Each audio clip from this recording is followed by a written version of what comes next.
pun datang menemui Chris. Ia meminta agar Chris tidak melanjutkan pekerjaannya. Ia merasa bersalah dan menduga sahabatnya Ed mati akibat stres, dituduh telah menggalapkan uang perusahaan. Chris merasa pekerjaannya belum tuntas. Dia sangat marah dan ingin meluapkan emosinya.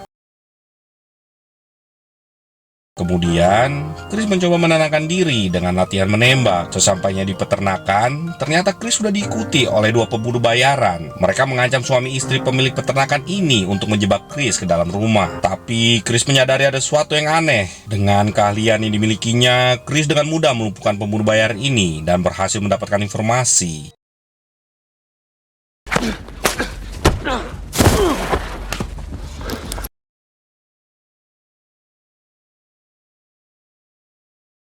Khawatir akan keselamatan Dana, Chris langsung bergegas untuk menyelamatkannya. Chris menelepon si asisten untuk menghapus semua database tentang dirinya. Setibanya di apartemen Dana, para pembunuh bayaran sudah lebih dulu sampai. Chris melawan para pembunuh bayaran satu persatu. Seperti yang semua kawan-kawan bisa tebak, Chris menghabisi semua pembunuh bayaran dengan sangat gampang. Oke, lanjut. Chris pun segera membawa Dana pergi ke tempat yang aman. Sebelum itu, mereka mampir ke tempat rahasia Chris untuk mengambil senjata dan uang. Dana takjub melihat trailer Chris yang berisikan lukisan mewah, uang, dan emas yang banyak. Dana pun semakin penasaran tentang pekerjaan Chris yang sebenarnya. Keduanya menginap di sebuah hotel mewah untuk bersembunyi dari pembunuh bayaran. Saat berada di hotel, Chris menceritakan tentang masa lalu dan pekerjaan aslinya. Terbawa suasana yang semakin hangat, Dana yang mendekat dan mau baku cungkil bibir nih.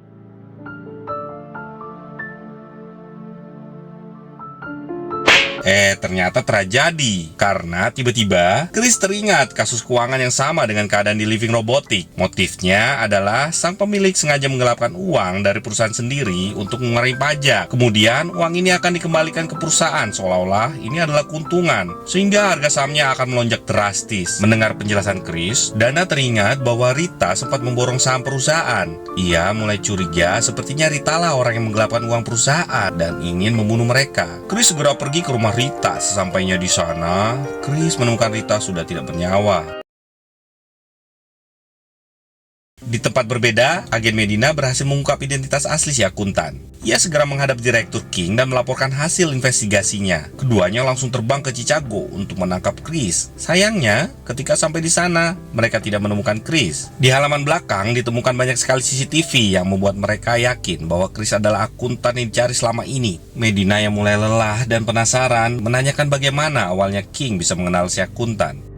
King bercerita bahwa dulu ia ditugaskan untuk menggali informasi dari Francis, orang yang kita kenal sebagai guru penggelapan uang Chris. Francis dulunya adalah akuntan dari salah satu mafia di Amerika bernama Gambino. Setelah bekerja selama 40 tahun, bosnya yang bernama Tony takut informasi mengenai keuangannya bocor, sehingga ia meminta anaknya untuk menghabisi Francis. Namun Francis berhasil kabur dan malah menjadi informan pemerintah. Ia pun dilindungi di dalam penjara dan ditempatkan satu sel dengan Chris. Sayangnya, Direktur King tidak mengabulkan permintaan Francis untuk tetap dilindungi dalam penjara. Francis tetap dibebaskan dan begitu keluar dari penjara, ia langsung ditangkap dan disiksa oleh anak Tony. Sampai akhirnya jasanya ditemukan dengan kondisi terbakar. Mendengar hal tersebut, Chris mengamuk melukai petugas dan melarikan diri dari penjara. Beberapa bulan setelahnya, waktu King ditugaskan untuk memantau Tony kecil, anak dari bos mafia Gambino, secara mengejutkan seseorang datang dan membunuh semua anak buah Gambino. King pun masuk ke dalam dan mendengar suara jeritan Tony kecil yang meminta ampun. Tanpa disadari, dari belakang King ditodong senjata oleh Chris. Ia pun memohon agar tidak dibunuh dan akhirnya Chris pergi. Sejak kejadian itu, King memutuskan untuk pensiun dini. Saat selesai berkemas dan hendak meninggalkan kantor, tiba-tiba ia mendapat telepon yang ternyata dari asisten Chris. Sejak saat itu, ia diberikan informasi mengenai berbagai penyelundupan para mafia. Jadi bisa dibilang hampir seluruh prestasi penangkapannya tak lain merupakan bantuan Chris. King yang mengetahui bahwa sebentar lagi akan pensiun, sadar ia membutuhkan penerus yang bisa dipercaya. Ia sengaja menceritakan semuanya ke Medina. Berharap dengan pahamnya Medina tentang latar belakang si akuntan, ia mau untuk bekerja sama. Namun Medina menolak karena menurutnya Chris tetaplah seorang pembunuh dan kriminal yang bekerja untuk para mafia. Hingga percakapan kemudian terhenti karena bunyi dari telepon.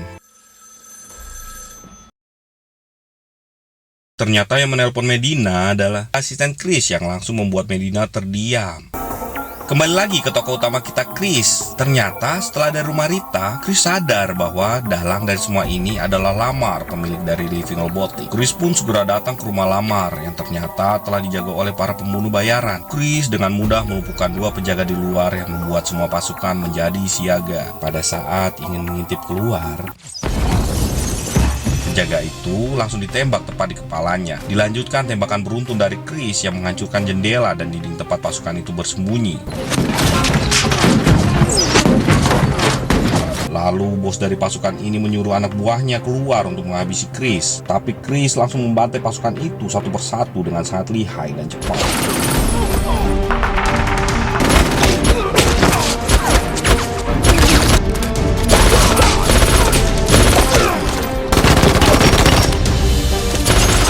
Chris yang mencoba masuk ke rumah terkena tembakan dan mendapat perlawanan cukup menguras tenaga. Oleh karena itu, Chris sempat beristirahat sebentar untuk mengobati lukanya sembari membaca sajak Solomon Grundy. Bos pasukan ini yang memantau Chris dari CCTV tampak familiar dengan sajak yang dibacakan Chris. Tiba-tiba ia menyuruh anak buahnya untuk berhenti menyerang Chris, bahkan langsung menembak anak buahnya itu. Dan ternyata bos pasukan pembunuh bayar ini adalah... Hello, Braxton.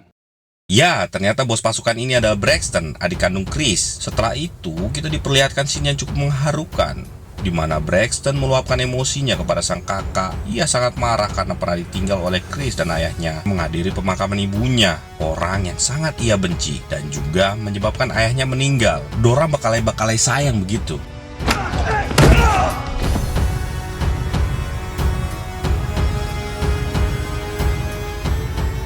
Lalu, Lamar yang kebingungan mendatangi kedua kakak beradik ini. Ia malah marah-marah karena rencananya menjadi berantakan. Tanpa mempedulikan ocehannya, Chris langsung menembaknya tepat di kepala.